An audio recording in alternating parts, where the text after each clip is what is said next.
يا حامل القرآن قد خصك الرحمن بالفضل به نام خداوند بخشنده و مهربان. درس امروزه مد عوض.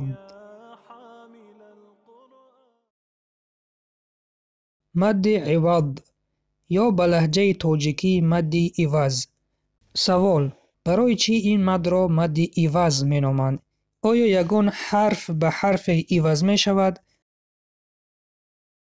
جواب: در وقت وقف کردن یعنی ایستادن تنوین ان به دو حرکت عوض می شود. سوال: مد عوض چند حرف دارد؟ جواب: مد عوض تنها یک حرف دارد، حرف الفی که با تنوین ان می آید. در وقت ایستادن تنوین ان به دو حرکت عوض می شود. مثال: بعد از کلمه غفورا اگر ما وقف بکنیم یعنی بیستیم، غفورا خوانده می شود. افواجا اگر بعد از این کلمه بیستیم، افواجا. توابا اگر بعد از این کلمه بیستیم، توابا. و در حالت پیوست کرده خواندن مد عوض نمی شود.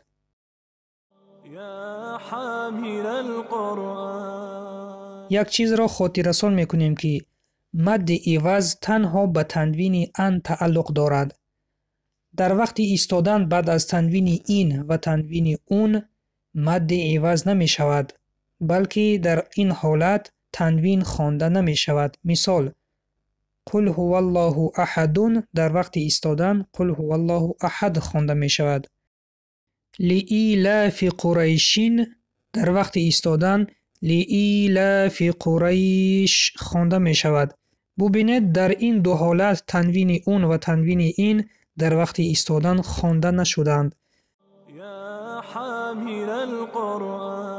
سوال: اگر تنوین ان در روی حرف تی مربوط آید آیا خوانده می شود؟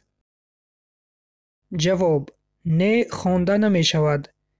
این را بدانید که تنوین ان در یک حالت خوانده نمی شود اگر تنوین ان در روی حرف تی مربوط آمده باشد.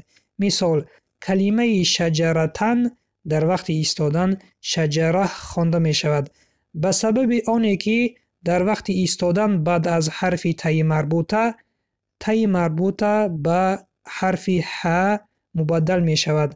به این سبب تنوین در روی حرف تی مربوطه بوده خوانده نمی شود.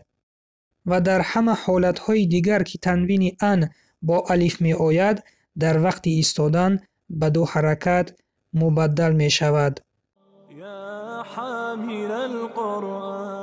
مثال های مد عوض را گوش کرده تکرار بکنید.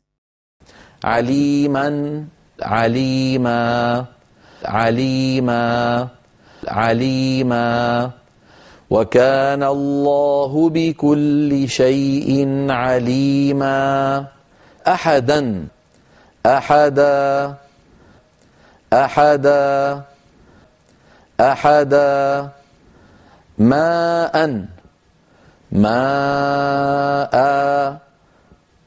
ماء ماء.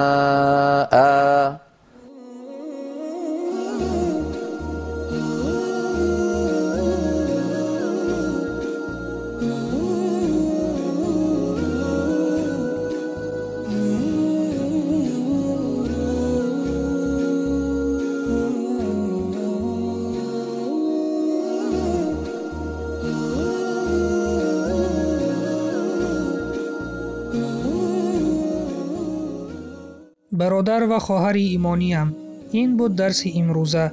اگر سوال ها باشند در زیر این نوار بنویسید، انشاءالله با آنها جواب می دهیم. نوار را به یار و دوستانتان بفرستید. خداوند آموختن علم تجوید را به هر یک ما و شما آسان بگرداند و سلام بر آن شخصانی که راه هدایت را پیشه گرفتند.